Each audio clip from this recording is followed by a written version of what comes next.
I'm doing a tabletop review of this GFORCE Arms Exodus RPX9.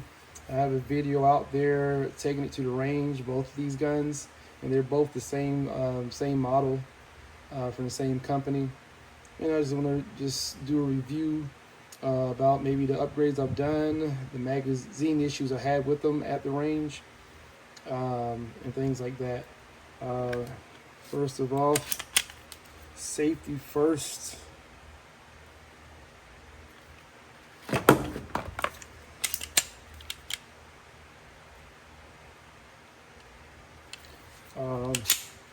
But yeah, so I've definitely done upgrades to both of these. I've done a ported barrel with this one, and this one obviously just a comp at the end, threaded barrel. So the reason why I picked these up was because, one, the price, it was under 300, and two, was a Glock clone. Basically, it takes standard Glock parts, aftermarket parts. So I said it would be cool to take a gun that's cheap, relatively cheap, and throw some aftermarket parts out there and see how it runs, and if I can make an awesome gun out of something cheap, It's based off the Gen 4 platform, Glock 19. So, and some upgrades that are different from, just a regular Glock 19, like you have fiber optic sights, rear and front. You have a slide cutout up here at the top. You have a different type of, I don't know if this is the same standard grip angle. It just feels slimmer than a 19. And you see the kind of like the texture is a little different too from the 19. The trigger on these are definitely better. They look the same, so I think the trigger itself is the same. But like I said, I've checked to see it was clear. So the trigger, you got your take up, and the wall travels a little bit as you see, but then it breaks. And then the reset is, short. So wall, break, reset. It's pretty short. So I like the trigger much better than the Glock, even though the trigger feels the same. And plus this blade is trigger safety right here.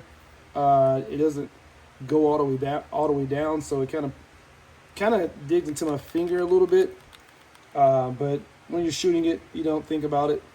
Same type of takedown for the Glock, and everything like that.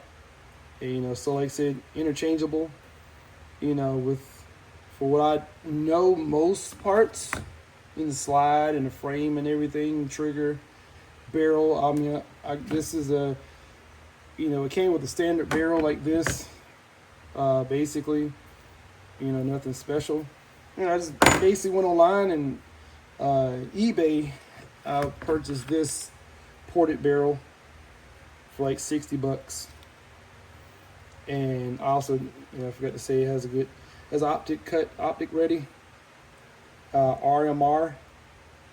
The only thing I'm having problems with is the screws are so tiny, so I have to end up going somewhere to find some screws. That's why I don't have a sight up there yet, optic.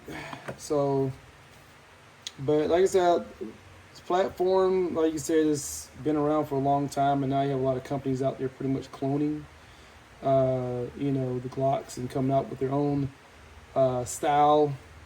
They change some things on it, make it a little better, and stuff like that. But with this one here, I basically just purchased a threaded barrel, and that came from CD&N, and it was like $48. And then the comp, I think it was Rainier Arms, and that was like $50 for it.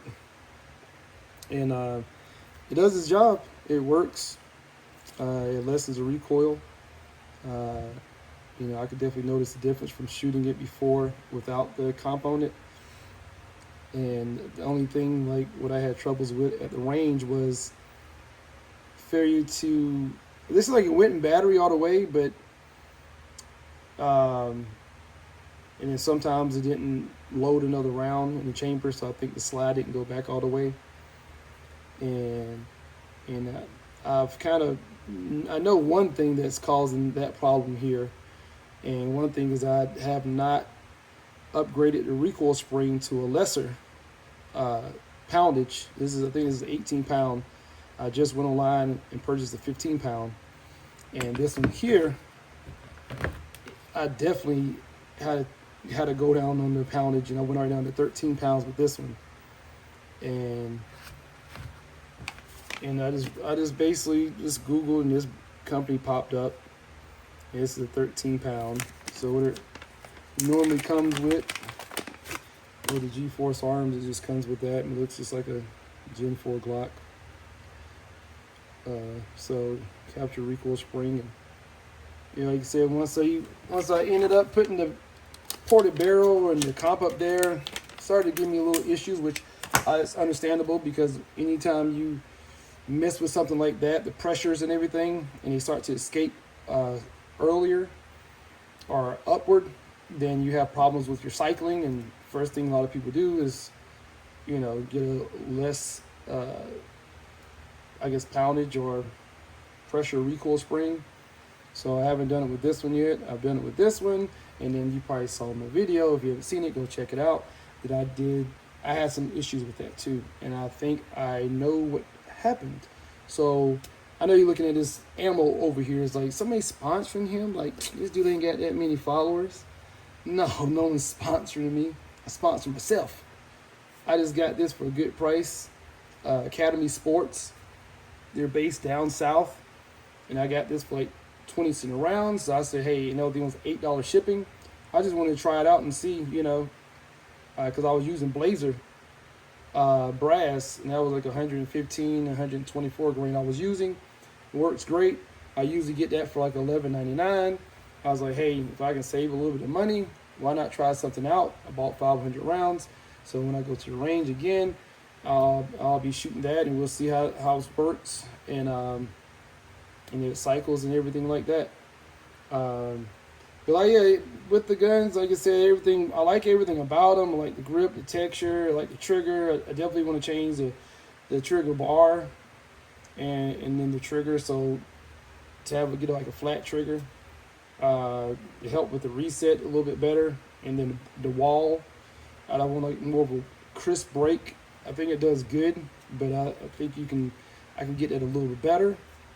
But everything else on the gun I liked. Like I said, I haven't really noticed any issues with the feeding, except for me trying to adjust the tension on the recoil spring, and since I'm upgrading everything, just basically trying to get everything working and pairing together so it can cycle perfect. So I'm gonna get to what I've noticed when I was getting a lot of those failure to feeds, failure to eject, or when I was slapping the crap out of the magazine trying to seat it. So, boom. So we're going to start off with what comes with it. Now, I know you can say, is that a real live round in there? I mean, it's not a live, but, it can ignite. But, yes, because I don't have any dummy rounds. I don't have that, but I'm going to have the slide lock back. And I'm somewhere safe. So, in a controlled environment. And so this is the magazine that it came with, right? Bam. Doesn't have nothing stamped on it. What'd you say? Nothing stamped on it. Right? Except for that stuff, but, not the name of who made it, anything. So this is what came with it. So I'm going to lock this slide back. And I just want to show you what happens. So this goes, bam, locks in there, no problem. I didn't slap it in there, it just went right up in there. Everything fits perfectly, right? No problem. Now I'm going to show you what happened when I was shooting the P-Mag from Magpool.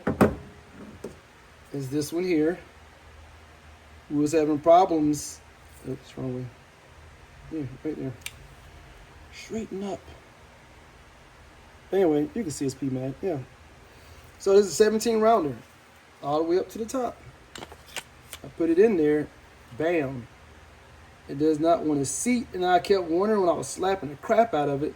I was like, what's wrong? I'm thinking like, is this not locking up where it's supposed to, like what's going on. So I found out that the ejector was hitting the ejector because for some reason this magazine sits too high, it rides too high, so when it gets up in there, that was my problem why I wouldn't seat, because it's hitting the ejector. So I was like, I said, I'm glad I didn't break anything. So I noticed that. I was like, well, what other magazines do that, you know? So I went, got another one. This is from my P80 Glock clone. And I was like, this is a 17 rounder too. Okay, this doesn't have a brand up here or anything of who makes it, but obviously, you know, the bottom plate says P80. So I did the same thing with that one, and that wouldn't seat. Same thing, it was pushing, so I had to try to slap it in there to get it to lock. What obviously is hitting the ejector. And I was like, So then I turn around, let's see what else I have. I have this STK magazine, and I try to fit that in there, and with pressure, like that keeps coming out. I'll have to slap it in there pretty hard to get it in there, which obviously is hitting against that ejector, and I'm like, well, that's not good, because it's gonna obviously eventually cause some feeding issues if it's hitting that ejector that hard. So I was like, what else do I have? I have this KCI, and I try to fit that in there, and it's the same thing. It's hitting. I gotta kind of slap it in there, not as hard as this STK magazine, but you know, I still had to put a little pressure and force to it. Like you said, it's still kind of just touching it or whatever. Then I had this ETS magazine or whatever, and when I went to put that in there, it didn't take a lot of force at all for that to fit. So that the fitment, you know, is good. Like I said, I haven't shot it, but it's not trying to come back out. It's not putting a lot of force on the ejector. It's sitting right where it's supposed to sit. I don't know. You know, so I can go through a lot of things. So what I believe is probably, and you might not even be to see this. You got to be, you know, a little loony to. I think that one, so this is the one that comes with it, and this is the PMag. I think one where it locks up is a little deeper. It sits a little deeper than this one. So it locks in, I guess, a little sooner, I would say, than this one. This one rises up a little higher before it will lock in, therefore pushing this up. But then also, okay, here's the magazine here. Then also, I've noticed that, so you see it's a little bit deeper. It's cut a little bit deeper down than the PMag. Then I also noticed what I felt like from like looking at it. I felt like that the bullet was sitting up. Just from here you can't tell, but I feel like the bullet was sitting was angled upward a little bit more than the other one, than the one that came with it. So maybe not, but I'm gonna say it's because that this locks in, because it's a little have more deeper cut grooves, and it locks in sooner, so therefore it sits down a little bit lower. And this one, you have to get up there higher in there to try to get it to lock. And about the time you get it, this bullet is just sitting right on the ejector. And I think when I was having the issues of, I think I had a few times with this gun here, I'll go for my next shot and the trigger didn't reset. So next you know, I'm like ejecting that round out and have to, you know, charge it back up, and then it would shoot, and then I had to do it again. I think what's happening was this bullet was riding so high up on the slide that it was dragging across that it didn't get it. It got enough to eject the round and to put another round in the chamber, but not further enough to reset the striker. That's what I believe happened. Somebody commented on my post and said it happened to him too with the PMags. So I just believe that the P-Mags, the cut for them, they're not deep enough or far down enough. It's more narrow from top to bottom. And so when you try to get down to lock it in, this sits too high in the chamber or inside the lower, and is just pushing against that ejector. I think that's what it is. I mean, it could do something with the follower, with the spring tension and all this other stuff, but I noticed this with other guns too. It does the same thing. So I think that these type Glock style, to me, is just the same as 1911s when you're trying to build them, and just like AR-15s, or when you're trying to build them. They got, every part has a different type of tolerances from each company, and they do it slightly different. I don't know why, but it happens. So I'm just give you a perfect example. Is I have this Rock Allen Armory, and this is a DY9, and this is a Glock clone, Gen 4, same thing, and we're clear. And same thing, looks just the same, right? It's no different except, you know, the color and the style, but it's the same thing. Take Glock magazines and everything. So this gun, I can take the slide off, and I can take this slide off, and this GFORCE arm slide can easily go up here and cycle. But I cannot take this slide off and put it on this one. It will not cycle. So I'll figure out, okay, what is it? So I found out that if you look at the back here, if you look how thin, like right here where the slide's at, where it has its cut for it to ride, and you look at this cut here on the slide, this is deeper or wider or a deeper cut, so it can easily fit up on here. But this is, the tolerances on this one is tighter because you want to say the grooves or the cuts in this slide for it to ride on the frame is cut a lot more narrow. So I'm trying to see if I can get this little focused. Anyway, but if you can see what I'm talking about, and you know what I'm talking about. But yeah, it's right there how thin that is and how thick that is. So yes, this can go on that slide, but this can't go on that one because it gets stuck. It won't even fit all the way to the back. So I guess I want to explain it, make sure I'm explaining it the right way so you understand it. But yeah, you can see where the cut's at on the slide here, and it's definitely deeper or wider on this slide. And that's why those slides are not interchangeable, even though they're still Glock style, Gen 4, and everything like that. And I'm gonna do a video on this one too. I haven't done it. I'm gonna do the same thing. I'm gonna put a threaded barrel up here, comp it. It's got fiber. You know, we're not gonna talk about it. Let's put it over. Anyway, we don't. Forgive me. So, anyway, yes. But other than that, GFORCE arms, like, you know, I think they're great guns. I think they do everything they're supposed to do. I think I'm constantly adding more parts to it. I'm gonna do a trigger job on this, and I'll do another video about it and everything. But like I said, everything on these guns are, like, to me, spot on. The grip, they feel thinner than Glocks. You know, I've changed the barrels, you know, with the Glock, you know, Glock barrels I put in there. Recoil springs for the Gen 4 Glocks, they fit, you know, sights. I haven't done that, but what I've heard that it takes pretty much everything that Glock has.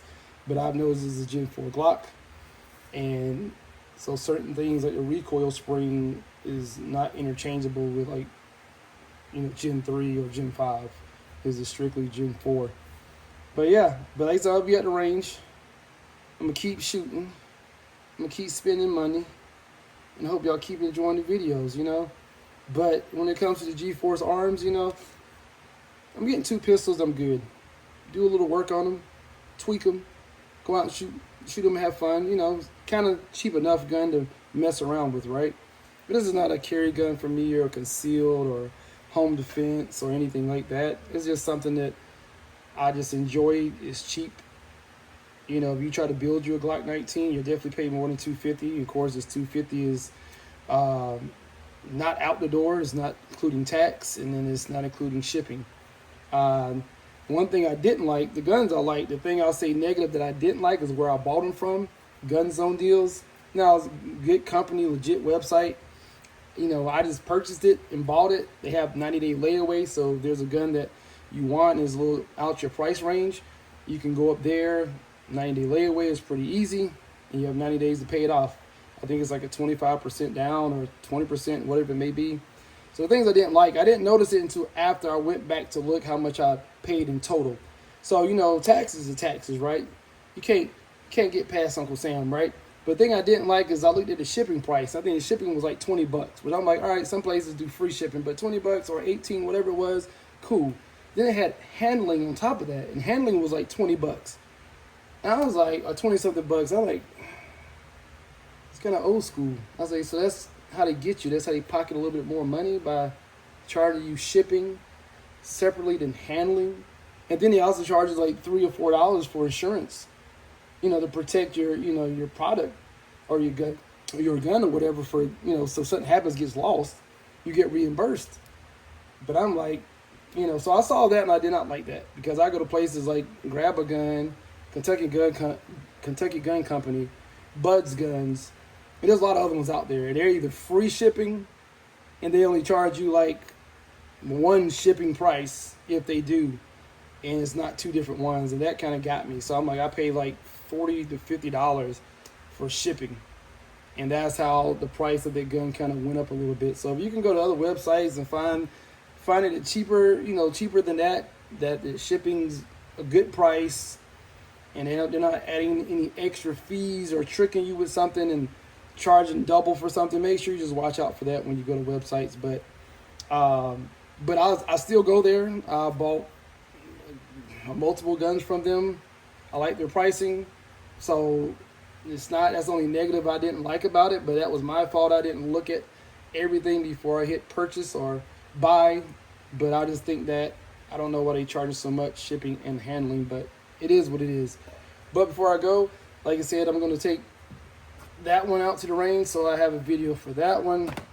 Like I said, I think I've kind of solved the problem about what was happening at the range.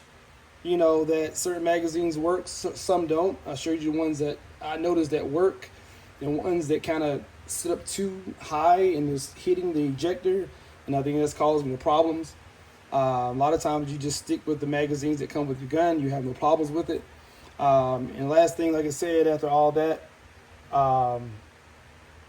like I said, I'm gonna check this new ammo out, and like I said, if you wanna, you can check that out if you're trying to, you know, upgrade your gun. They don't only do Glock, they do Smith & Wesson, SIG, Kennick, and other things like that. So check them out. I think they're good quality, and I have no problems with it. And other thing with GFORCE arms is, you've probably seen that before too. So I have that in the works. Not the fishy. I fish too, but you know, but the gun, you know, the Blade 6. So I'm definitely gonna be having a video of that. And to let you know, for some reason they take the Magpool magazines. They have no problem cycling the PMag. So, you know, there's things that happen like that you get to wonder. One gun works, the other one doesn't work with the magazine, and you just got to understand and know why and be okay with it, then just deal with it, right? And just say, okay, cool. I always like to learn, try to figure out why. Like, why is this happening? And to fix the problem, and you know better, you know. So anyway, like I said, I'm going to the range this weekend, 2 days from now. And so yeah, just keep checking me out. Like I said, if you like it, subscribe to my channel, hit the like button, leave a comment, whatever. And you can hit the notification bell, I guess, if there's one. I always try to find out where is it, but I don't know. Anyway, either way, I'm still pumping them out. I got enough guns to do it. Might as well have some fun and, you know, give some type of information if it helps you or not. And then definitely keep looking, and I'll keep pumping out more videos. Thanks.